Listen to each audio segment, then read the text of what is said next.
Welcome back to the United Pubcast. It does seem, however unlikely, that fingers crossed, this ownership and takeover situation at Old Trafford is edging a little bit closer towards a little bit of a conclusion. When you do look at it now, it does seem both sides, three sides of the argument are sort of putting their foot down and do want a conclusion. Probably the Glazers, to be fair, are happy to drag it out. But Sir Jim is seemingly in negotiations with Rain in regards to completing the takeover. And obviously, if you are following social media and Twitter, Sheikh Jassim or Qatar, however you look at that bid, have put their fifth and final offer. With the fifth bid is crazy, and that's nothing. That's no criticism of Qatar. That's all labelled at the bidding process that the Glazers and the Rain Group have run. But so Sheikh Jassim and Qatar have put in a fifth and final take it or leave it bid. Is that a bit of PR? I'm not sure, but you'd have to sort of put yourself in their position, whether Qatar or Sheikh Jassim, and it has been a circus. So whether you want them or don't want them, it's an absolute mess. Like, okay, I can understand 2 rounds of bidding in regards to weeding out some serious bids and a little bit of negotiations, but 5 bids. And look, would it shock you if there's a 6th bid in a month's time? Probably not. A 7th bid by the time the season comes around? Probably not, unfortunately. But I said at the start, only a minute ago, that it does seem like it is gaining a little bit of momentum towards the finish line for the simple reason that Sheikh Jassim might have had enough and has said take it or leave it. Now, he hasn't sort of withdrawn an offer, but he said this final offer will be on the table for another day or two. It's not going anywhere, but I'm going away. So I'll be walking away. You can do what you want with the offer. And that'll be up to the Glazers. Now, the Glazers are the ones with the keys to the door at Old Trafford, so they are the ones with the power. They are the ones who do call the shots. But Sir Jim does seem like he's in the lead at the moment. I'll give sort of my sort of 2 cents as to why I do believe that. Whether I'm happy with that, not happy with that, it is the fact that we're not the billionaires deciding this decision. So it is in the hands of people far more powerful financially than us. People here chatting on Twitter and on YouTube. But I will say good day to some people in the live chat. As I said, Larry's not with us. He could be joining us in a little bit. So fingers crossed that is the case. Larry and I actually did a really good video yesterday. We met up at the club, had a nice couple of drinks and had a big chat. And I thought we recorded a great video in regards to, we discussed Harry Maguire and Harry Kane. And in regards to sort of the situation, can those two sort of transfers be sort of interlinked, and the arrival of Ange Postecoglou and the latest around them? We looked at Mason Mount in terms of, we can understand why Erik ten Hag is attracted to the player. And I think we both sort of side on the fence here, would welcome the player. And that's something Manchester United need to sort of progress with. But you also need to walk away from Mason Mount, the deal. The deal itself is horrible for Manchester United in regards to not so much bringing the player in, but if we're going to spend what Chelsea want in regards to that transfer fee, I think that's going to have a real negative sort of knock-on effect in regards to future business. Now, will that change under new owners? Potentially. But as things stand, the Glazers are our owners going into this transfer window, and we have to sort of just go for past windows on what they will do and how they will go about their business. So the Mason Mount one is interesting because if there is a player leading the race at the moment in terms of the first signing for Manchester United, it'll probably be Mason Mount. And usually the first player to really sort of lead the race in a transfer window at Old Trafford usually doesn't sign. Usually it's a forgotten name come the end of the window. So maybe all the signs lead to Mason Mount not arriving at Old Trafford. But it does look like he's the favourite at the moment. But the deal itself is worrying. I welcome the player, but the deal in terms of, let's say, 60, 70, 80 million for Chelsea is ludicrous. Not so much bringing him in, but what that sort of means for Manchester United and the rest of the transfer business. But I will say good day to some people in the live chat, as I said, and get all your thoughts in. Fingers crossed Larry can join us. If not, I'll have a bit of a chat with you guys in the chat. But Justin, good to see you on Saturday night, albeit not in the great circumstances. But was good to have a beer. Dion, good to see you. George as well. Just in regards to Sheikh Jassim, walking away. You can't blame me. It has been frustrating. I'll get into my thoughts in regards to how Qatar have gone about this bit. And I also say Qatar or Sheikh Jassim, one or the other. Who are they? Almost the same thing, pretty much. But I'll get into my thoughts in and around the Qatari bit and why I think it has been falling over a little bit more than the Ineos and Sir Jim bid. Infuriating, but totally on brand for these owners. Yeah, look, that's the sad thing in regards to the Glazers, what we're sort of so emotionally invested in everything here. And we say, how can they do this? How can they do this? This isn't how it should be run. This isn't how we should be doing things. It's not a surprise. This is exactly how they've been doing things for the last 18 years. So this is sadly not surprising. Maybe it's surprising for Sir Jim and Qatar in regards to they think, okay, other billionaires should act in a certain way. The Glazers obviously aren't acting in that certain way. They're doing their own thing. But as I said, unfortunately, they're the ones who have complete control, not in regards to the club, which they obviously do, but in regards to this transaction, they're the ones who can say yes or no. And until someone convinces them to say yes, they're going to sit in power.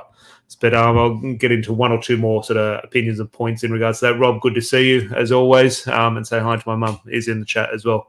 Hope mum and dad are doing well. But first thing, in regards to the takeover news, I want to bring up a little bit. I've got it up here. The first initial statement. I forget when it was. I might say it on the website. I'll have a look in a sec.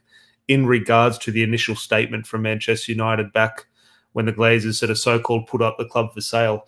And this is why I do think the Qatari bid has fallen down, in my opinion, if I'm to side on the fence that Sir Jim is the favourite at the moment in regards to most likely to sort of win this bid or take some type of control of Manchester United. Qatar sounds great on paper. It sounds brilliant, of course. Okay, build a new stadium or sort of do the stadium, invest in the women's team, unlimited transfer kitty, and sort of return Manchester United back to the glory days. It sounds brilliant, and it is brilliant, of course. It just seems like I'm going to bring up the first statement here in regards to this is the initial statement here. So I'll bring it up. Just bear with me as I scroll through it here. It says Manchester United, one of them, look, it's pages long. I won't bore everyone with it, but it says the process is designed to enhance the club's future growth with the ultimate goal of positioning the club to capitalise on opportunities both on the pitch and commercially. And this is the sentence here. As part of this process, it's highlighted here for you. As part of this process, the board will consider all strategic alternatives, including new investment into the club, a sale, or other transactions involving the company. So there you were looking at sort of three things that sort of put it in the first initial statement of this press release. They're saying new investment into the club, a sale, or other transactions. Only a very small part of that sentence or that line is in regards to selling the club. The main part of that is new investment, and that sort of finishes off the sentence or the point in regards to other transactions. And if we look at the difference between Sir Jim and Qatar and the bidding process and how they've gone about things, Qatar, full sale only, and all this, they want to buy 100% of the club, even though it's only 69% is up for sale. But they want to buy 100% of the club. It sounds brilliant for us because that's exactly what we want. It's exactly what we want. So all aboard Qatar, oil me up. It doesn't matter what we want. It just seems this Qatar bid, and maybe this is a little bit of PR at the end in regards to this take it or leave it offer as well from Sheikh Jassim, but it just gets the sense for me, so it's like going for a job interview sort of thing. If Sir Jim is reading that sentence and Qatar are reading this sentence, Qatar are selling their bid to us, the fans. And we're not the ones that we would sign it off. If they offered that to us, we're lapping it up and we say, yes, Qatar are great owners. Of course, they don't need to sell it to us fans. We're convinced. They need to sell it to the Glazers, and I don't think what the Glazers want coincides with Qatar's bid of sort of going for full control. If you look at that, the first thing the Glazers mention there is new investment. The sale is a small part; it's 33% of that sentence, and I just think they're looking at other transactions, which you can sort of tie that into Sir Jim in regards to sort of moving forward, new investment into the club. That's obviously where the Elliott Group came in, or even Sir Jim's Ineos, and I just think Qatar. It's great PR. It sounds brilliant, but they're convincing the wrong people. And I think that is why Sir Jim has taken the lead, because I truly believe Sir Jim has pretty much read that first line and gone, okay, the sale's a little bit. I'll go with a bit of a bid. If they don't want that, I'm willing to negotiate. I'm willing to give the Glazers what they want, because Qatar is giving us fans what they want, or what we want, I should say. They're not giving the Glazers what they want, and that's who they need to convince. Yes, it's frustrating for us, but we're not selling the club. A family in America is selling the club. They're the ones making this decision. And I think that is where Sir Jim has taken a march in this, in regards to it's as we said, it's sort of in bed with the Glazers and doing a deal with the devil. Of course, I completely agree with that. However, is that what it's going to take? Because if this is ultimately what the Glazers want, they want that investment, or they want to keep a 20% stake. If they don't get that, they're not accepting Qatar's bid. So if they're not accepting Qatar's bid, they're literally just going to stay. So I'm just thinking they don't want that $5 billion unless someone's got to go off at sort of 8, 9, 10 billion or whatever. And it's sort of they can't turn that down. As things stand, they're getting what they want from Sir Jim. Qatar, they've sold it to us, but not the Glazers. And I think that is where they've sort of been let down. Just your thoughts on that, because it's such an interesting one in regards to. Yeah, it's just hard. It's so frustrating because it sounds so brilliant on paper. And I don't want to repeat myself in regards to that, but this Qatari bid, how many? I'm not sort of alluding to Sheikh Jassim's not real, but we know it's Qatari, the government buying this. But Sheikh Jassim himself there's all this joke going around Twitter. There's one photo of him, or there's two photos of him, and sort of how real is he? Sort of how serious is he? Did he send his delegates to Old Trafford to go and do the tour and sort of meet with people? Sir Jim himself showed up there. So is Sheikh Jassim real? These type of things, and I just think the Qatar bid just screams of PR. And this PR is not going to win this battle. Money's going to win this battle, and convincing the Glazers that's what's going to win this battle. And I think Qatar have won the PR battle. Obviously, they've invested a lot of money into a lot of the journalists and a lot of the sort of big accounts online. We do see you can see a lot of the pro-Qatar stuff, and I share all that vision. I share the positivity around that, and I've seen the vision with Qatari owners what that does look like for Manchester United. The Glazers don't care. The Glazers, in that line, in that initial statement, they said new investment and other transactions.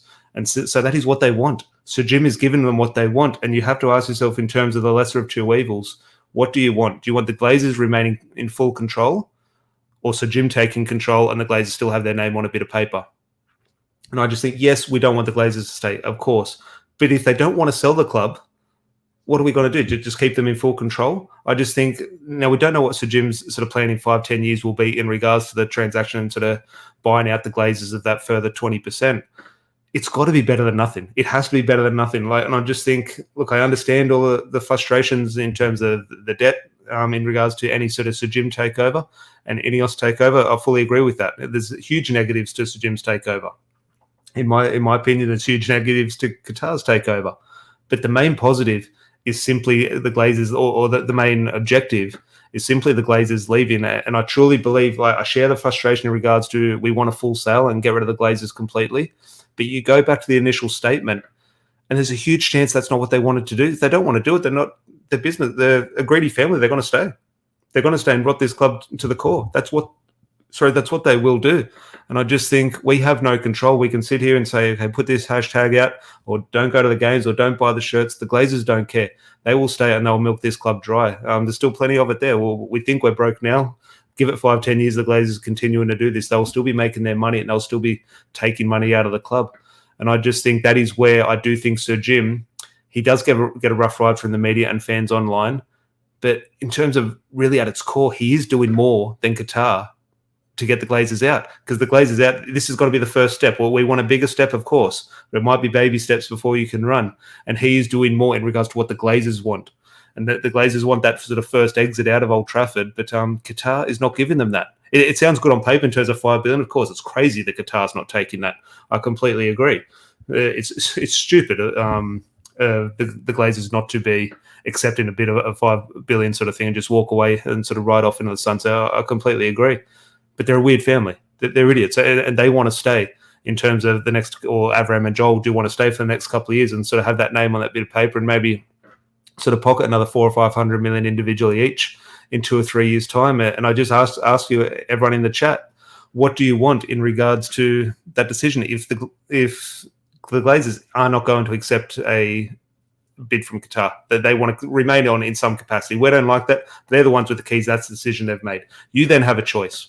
The Glazers continue for another 18 years in complete control, or they lose complete control, so Jim comes in and the Glazers stay with a 20% stake. There's still a 30% stake as well with other owners. They could be, or other shareholders. They could be worse than the Glazers. We don't know their names. I just think we don't lose any sleep over them, and I agree that they're not as important as the Glazers in regards to the voting rights at 100%.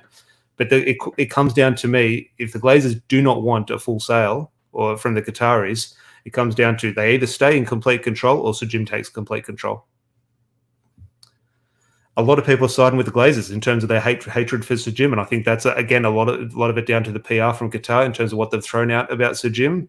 And this is not me. If I had the choice, I would choose Qatar. I just think Sir Jim has been given an extremely hard ride by the media and by fans, and maybe that's just me as a person in regards to I defend David De Gea, Scott McTominay, Harry Maguire a little bit more than others. Maybe when people do get a little bit of an unfair ride in the media, I do sort of back them a little bit, but.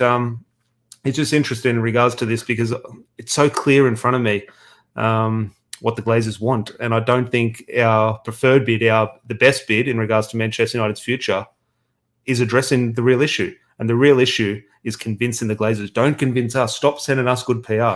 Stop sending us what you're going to do to the stadiums. Stop telling us what players you're going to buy in the transfer market. Give the financials to the Glazers. That's what needs to be done. Forget us as fans. Okay, this deal is between billionaires.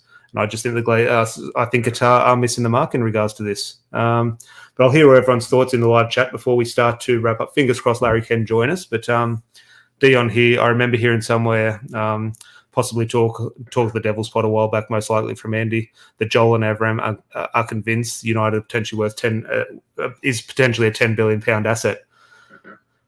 I agree. No, I know nothing about the financials or what the projection is for Manchester United in the future. If we're at 5 or 6 billion now we're not at 6 billion because the Glazers aren't accepting that. But let's say we're at, say, a club worth, say, £4.5 billion. I do think with a new stadium, I do think after a little bit of success in the next 5-10 years, I do think we're worth £10 billion. I think Manchester United is the biggest sports brand. Now, obviously, there are other financial, some of the American teams may lay claim to that in regards to the other sports, but I do think Manchester United has the potential to be the biggest sporting brand in the world. You add a little bit more success to that. You add a new stadium. You add a new training facility.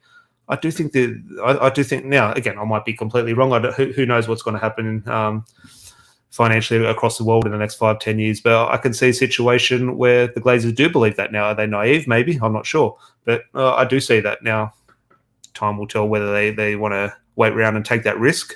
Is anyone going to be coming an offer from $5 billion in a couple of years' time? Maybe not. If we keep losing games, not that we are losing games, but if it doesn't go our way, which football is a funny old game, we could be worth $3 billion, and obviously that is the risk these businessmen will take. But that is where it's just stupid for them not to accept the money now. It's crazy money. They should be doing it. But Rob here saying, why doesn't he explain himself? A bit of him in the plans. I think that's in regards to Sheikh Jassim. I'm not quite sure, but there's a few other comments. Sorry if I'm misreading some of these, but Mike, I'm not interested in a human rights abusing. I'm not interested in a human rights abusing state taking over the club, not sinking to levels of City. Much rather a Sir Jim ownership. It's hard. Look, I agree, but also we're all hypocrites in regards to sort of the choices we make morally, sort of in around our sort of daily lives, and that's a huge negative for me in regards to be owned by a government, whether that be the British government, the Swedish government, the American government, the Qatari, the Australian government. I don't think a government should own a football club, especially a club like Manchester United, for political gain, and I stand by that. In regards to human rights, yeah. Look, I agree, but which country doesn't like? I think that we highlight this as a Western world in terms of the Middle East.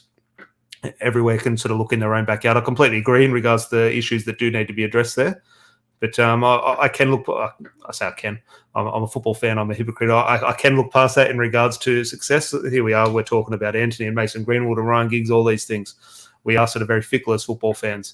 Seeing how Manchester City fans and how they react to their team, or Chelsea or Newcastle, I think we'll get past that very quick in terms of success on the pitch. But it is something, it's the negative in the deal. Ever since Roman Abramovich took over Chelsea all those years ago, we didn't like that ownership model or that style. Qatar themselves and PSG, Abu Dhabi and Manchester City, now Saudi Arabia and Newcastle, we don't like it as Manchester United fans for good reason. And if we stay true to ourselves in regards to our feelings when those takeovers happened, why do we want it as Manchester United fans? Now, I am saying my preferred bidder is probably Qatar. I'm fully aware of that, but I do agree with you there, Mike, in part in regards to it's something I definitely don't want in regards to being owned by the Qatari government for many reasons. And that's not a Qatari thing. The British government, the Australian government, whoever, the Chinese government, whoever, a government should not own. I know they label it as Sheikh Jassim.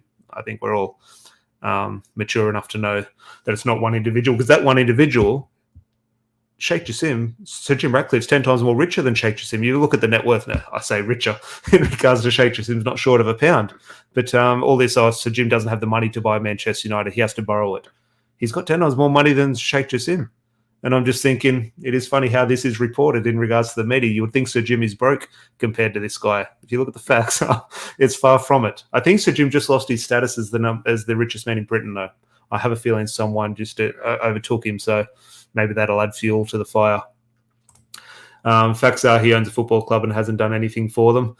In regards to Ratcliffe, yeah, that's one of the negatives in regards to Ratcliffe, but I also look at Qatar and PSG. I don't like how PSG is run, and we're a Malaga in regards to, I know Qatar, I think it's Al Thani's dad or whoever, someone of the Al Thani family owns Malaga. Remember when they were buying Ruud van Nistelrooy and all those players a couple of years ago? Where are they? Have they gone on to make any dent in Spanish football? Far from it. So we do look at what Qatar have done with football clubs, Malaga and PSG. I don't think any Manchester United fan wants what they've done with that. And again, that's not to say we want what Ratcliffe has done with Nice. Of course not. But I think that is where a lot of the PR comes into it. So much is focused on the negatives with what Ratcliffe has done with Nice. Would he run Manchester United the same as Nice? I don't think so. But then I would say Qatar, would they run it the same as Malaga? No, they would run Manchester United differently. I think they would run it identical to PSG, though. Well, I know they would, but that's the fear, that they would run it the same with PSG, and I don't want to see. Yeah, I don't think any Manchester United fan wants to see what we are seeing in France with PSG. In saying that, are you going to accept 8 out of 10 league titles a decade? Probably, yes. So maybe we will reap the rewards and sort of not complain if we do get a PSG model. But I do look at when we sort of sit back as Manchester United fans and we look from afar at PSG and the circus of what happens.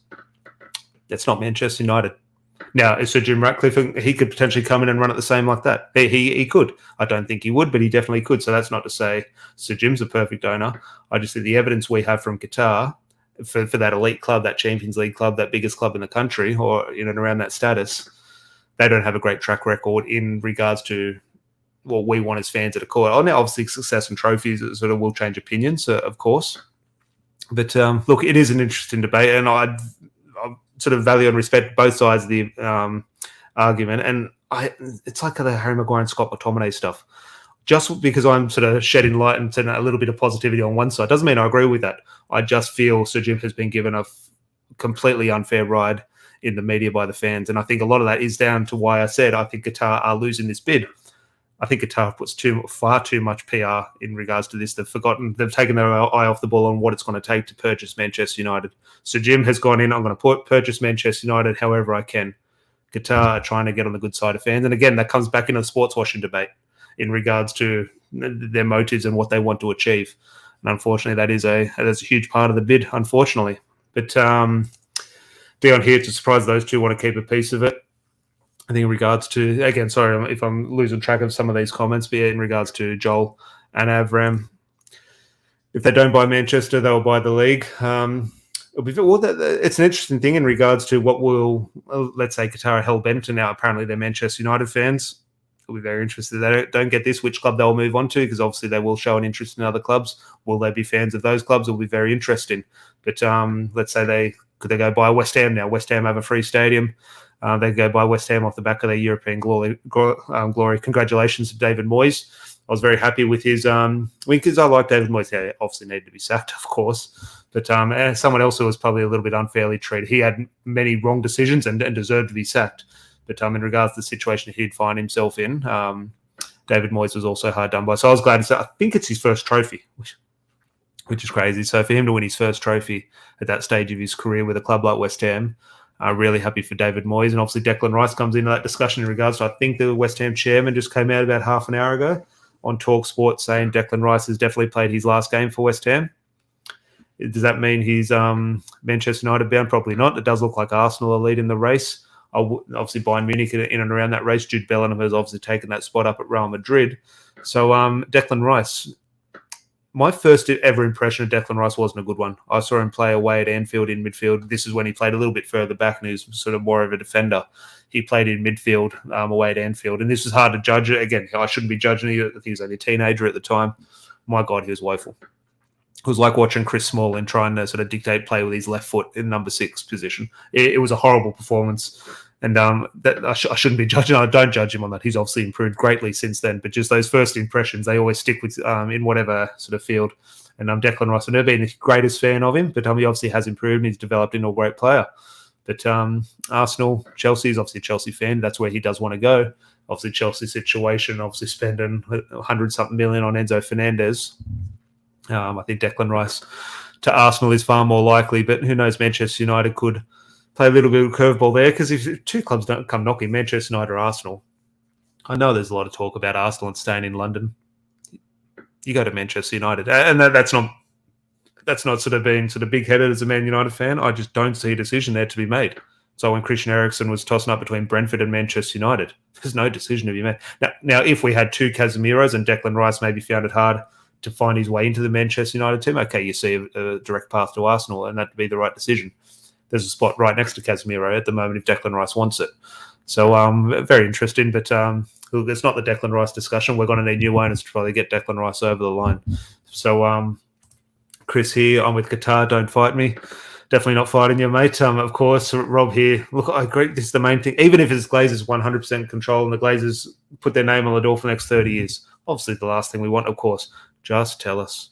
Just tell us. Just in regards to we need to move on because we're powerless as fans. I know there are things in regards to the protests and boycott, and there are sort of little things we can do.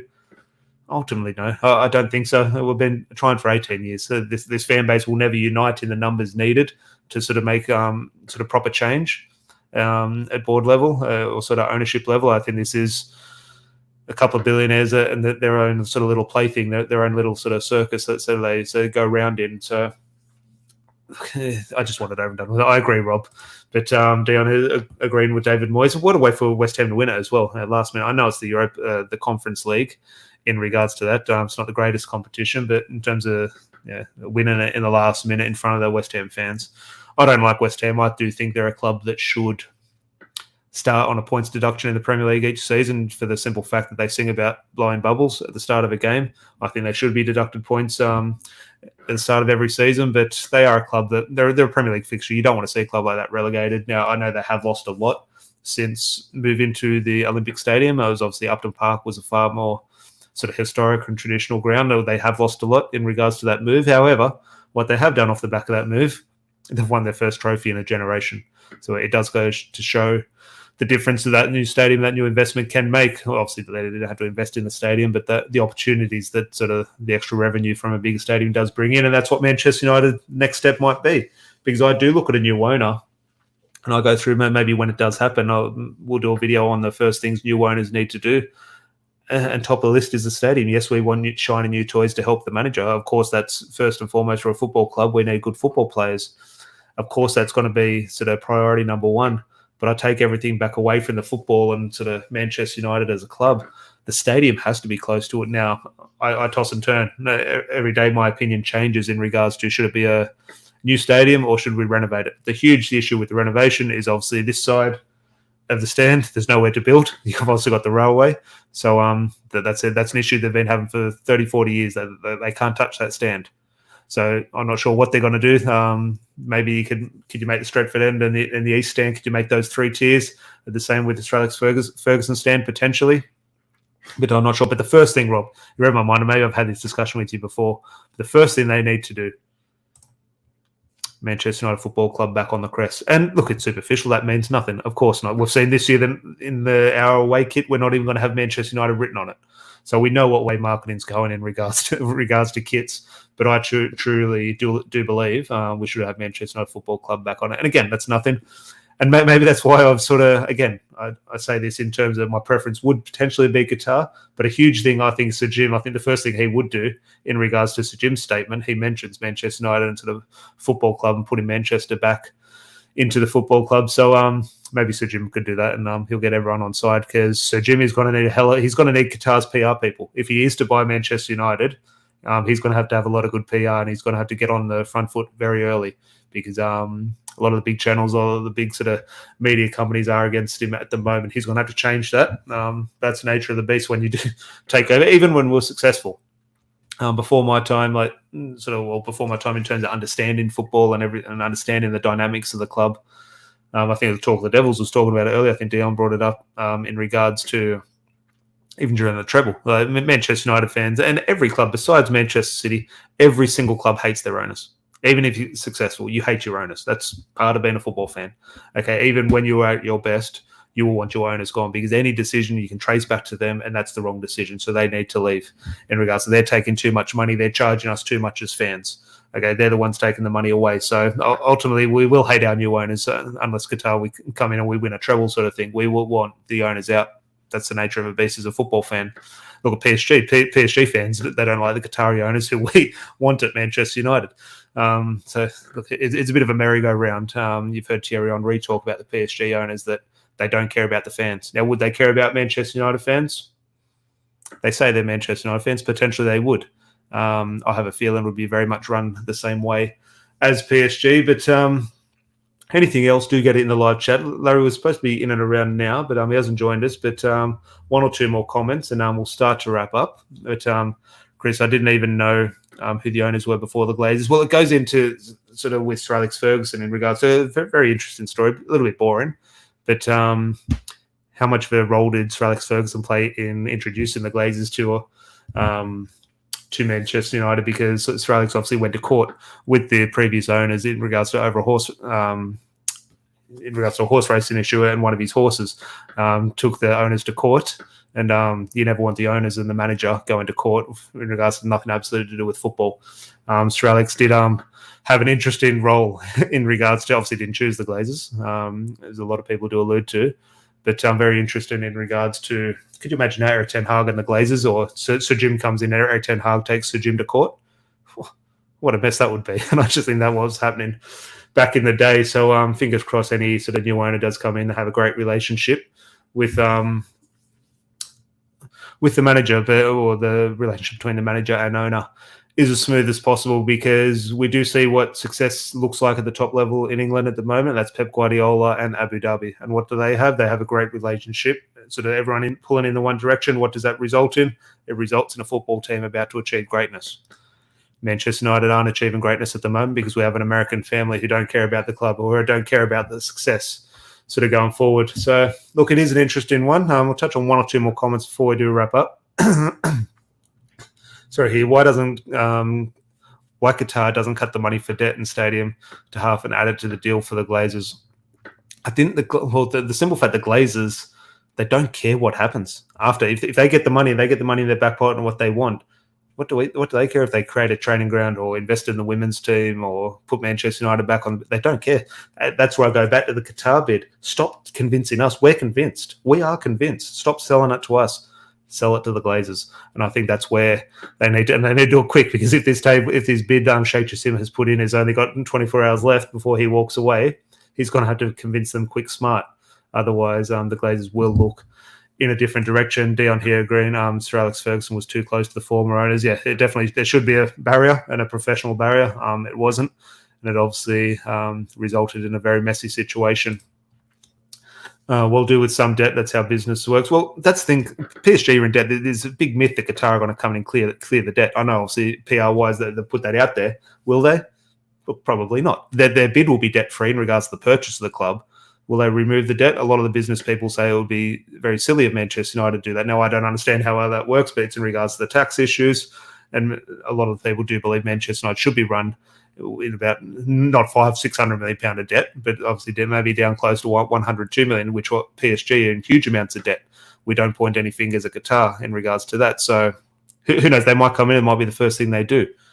The evidence would suggest they won't, but they have a very strong PR game, unlike Sir Jim Ratcliffe. And Sir Jim Ratcliffe needs to hire better people, because perception is reality. And I think both people will sort of result in very similar what we'll see on the pitch will be very similar, whether it be Sir Jim or Qatar, but it'll look very different in regards to the eyes of the fans. I think we'll see different intent, and there'll be different narratives. So, Sir Jim, hire Qatar's PR people if you do buy the club, because you're going to bloody need it, mate. But yeah, House of Blues also, that's why they're billionaires. They are playing a different game to us fans. Here we are talking about it. They're the ones making the transactions and doing the deals, and it is a different world, so it's hard to sort of put yourselves in their shoes, because they live in their own bubble, and their own bubble unfortunately has such a sort of mental impact on us as fans, because we live and breathe this club, and they're using it as a bit of a toy and a bit of a plaything. And look, they've earned the right to be in that, not earned the right, but they've earned the power to be in that position to do that. It's from their, I'd say, hard work, but I don't think not sure how hard the Glazers have worked for their money, to be honest. But that's what money brings, unfortunately. But Chris as well, saying Qatar go and do Fabrizio was a big move. Look, you can't hide from the fact in regards to, and again, I've always drawn into these discussions saying, like, I'm really negative against Qatar. I just see through a lot of it, in my opinion. And there's no doubt Qatar do have a lot of powerful voices behind them, where football is played out these days, and football is played out on social media. And that is the most influential part of the game in regards to the voices now. So who knows? Glazers, Qatar, Sir Jim Ratcliffe, they're going to have to come to a deal. And my God, just as Rob alluded to earlier, he says, obviously, thanks. I do appreciate Rob. As you said at the start, it just needs to come to an end. Whatever it is, whether it's Sir Jim, Qatar, or the Glazers want to sign a new contract at Old Trafford to remain their family in power, just let us know, because we want to move on with football. And until this happens, until something happens, we can't move on with the football. We've been trying to move on for 18 years. Finally, we've got a glimpse, and it's going to be taken away again simply for the Glazers' greed.